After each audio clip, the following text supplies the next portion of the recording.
Did J.D. Vance ever apologize for calling Donald Trump America's Hitler? From the reporter to the greeting to the mocking of his clothes, it was beneath America. When Zelensky asked him, have you ever been to Ukraine? He said, no, I've seen it on TV. Are you kidding me? Let's hop into another CNN panel discussing the more backroom implications from the Trump, Vance, and Zelensky spat that we all saw in the Oval Office. So be sure to subscribe, like the video, that helps us out a ton, and we'll be back with the context after. J.D. Vance doesn't even know enough about the topic to be having a discussion. When Zelensky asked him, have you ever been to Ukraine? He said, no, I've seen it on TV. Are you kidding me?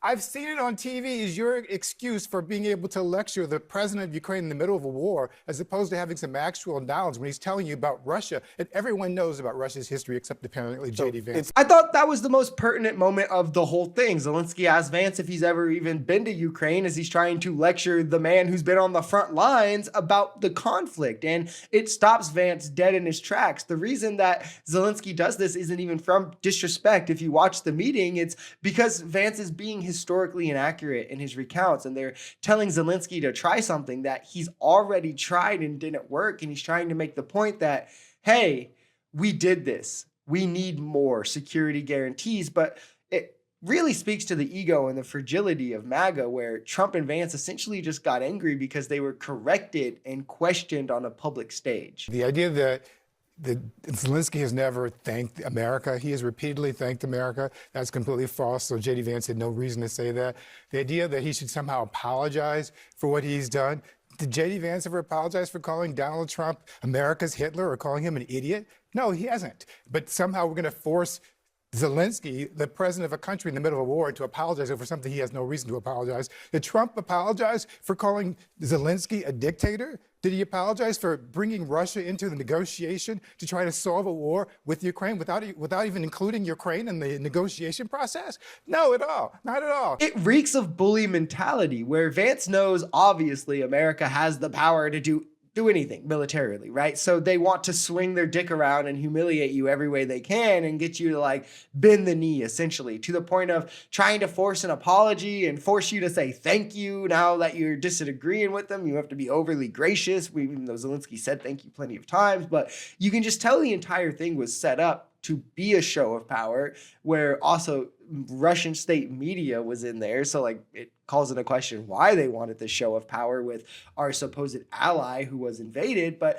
Trump is speaking of Zelensky before they get into the argument in like a minimizing way, as if he's not in the room, like he's unimportant to the conversation of peace, where Vance then jumps in with like straight up just Russian propaganda framing. And at the first question Zelensky just asks, all while being calm and polite, Vance just jumps on the opportunity to berate him from it. He's like, hey, what kind of diplomacy? And Vance acts like he knows best when, again, literally hasn't even been to Ukraine. It's genuinely disgusting actions towards the person in this conflict that is supposed to be our ally. That is, again, and this cannot be overstressed, the sovereign democracy that was invaded. This was a politically calculated ambush from all sides, right? No one would feel comfortable walking into an environment like that from any country, and no one should be treated that way. From the reporter to the greeting to the mocking of his clothes, it was beneath America and beneath the White House to treat a guest in our country and a leader who is actively engaged in combat, who is right now losing his fellow service members, who's losing his women and children, his cities are being bombed,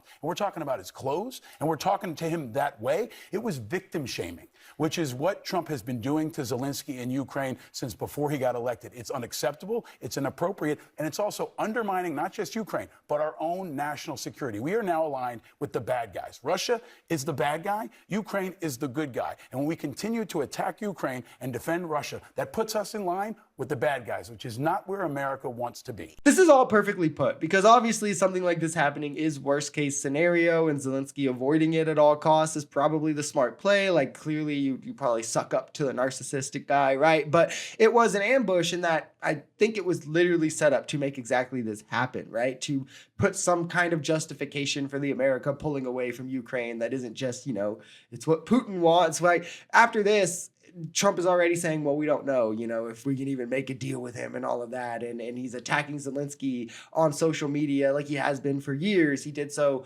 on the campaign trail in interviews. And now when Zelensky came to this meeting, he's making fun of his clothing. He's, again, minimizing him in this conversation, speaking of him as if he's the one who started the war, when he's the country that was invaded, as if he doesn't want peace, when he just wants the security guarantees to ensure that Putin isn't going to violate any deal that he signs, like he has before then misrepresenting what was happening to the people of his country, something Zelensky has made pretty clear that he's willing to put his life on the line for. These type of, you're talking about Zelensky, who's been on the front lines in Ukraine, in cities that are being bombed, like really there, versus Trump, who lied about bone spurts to not even have to get in the draft. Like, these types of actions are just beneath the office of our presidency. But what can you expect when you elect a 34-count felon who's liable for sexual abuse, liable for fraud, with the pettiness and mentality of a child to be the president?